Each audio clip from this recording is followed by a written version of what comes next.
Guys welcome back. So ఈరోజు టమాటా బజ్జీ ఎలా prepare చేయాలో చూసేయండి. సో ముందుగా ఒక ప్యాన్ తీసుకొని అందులోకి 1.5 టేబుల్ స్పూన్ ఆయిల్ వేసుకోవాలి. అది కొంచెం హీట్ ఎక్కాక ఆవాలు, జీలకర్ర, గార్లిక్ ఇంకా అలాగే గ్రీన్ చిల్లీస్ యాడ్ చేసుకోవాలి. గ్రీన్ చిల్లీస్ కొంచెం బాగా ఆయిల్ లో ఫ్రై అయితే టేస్ట్ బాగా వస్తుంది చిల్లీస్ కి. సో ఇంకా ఆ తర్వాత ఆనియన్ ముందుగానే కట్ చేసి పెట్టుకున్నాం కదా, సో ఆనియన్ అయితే ఈ సైజ్ లో ఉండాలన్నమాట. సో పచ్చిమిర్చి బాగా ఫ్రై అయిన తర్వాత ఆనియన్స్ వేసుకోవాలి. నేనైతే 1.5 ఆనియన్ తీసుకున్నా. అందులో కొంచెం సాల్ట్ యాడ్ చేస్తే కొంచెం ఫాస్ట్ గా ఫ్రై అవుతుంది.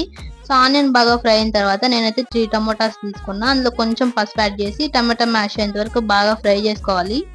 సో ఆ తర్వాత నేనైతే కొంచెం గ్రేవీ కావాలని చెప్పేసి వాటర్ యాడ్ చేస్తున్నా. అందులోకి ధనియా పౌడర్ ఇంకా అలాగే చిల్లీ పౌడర్ స్పైసీనెస్ తగ్గట్టు యాడ్ చేసుకోండి. సో ఆ తర్వాత 2 మినిట్స్ 3 మినిట్స్ బాగా ఫ్రై చేయాలి. సో లాస్ట్ లో మనం లెమన్ యాడ్ చేయాలి. నా దగ్గర లెమన్ అవైలబుల్ లో లేదు, సో అందుకని నేను యాడ్ చేయడం లేదు. అంతే, సింపుల్ గా టమాటో బజ్జీ రెడీ. అంతే. Do subscribe.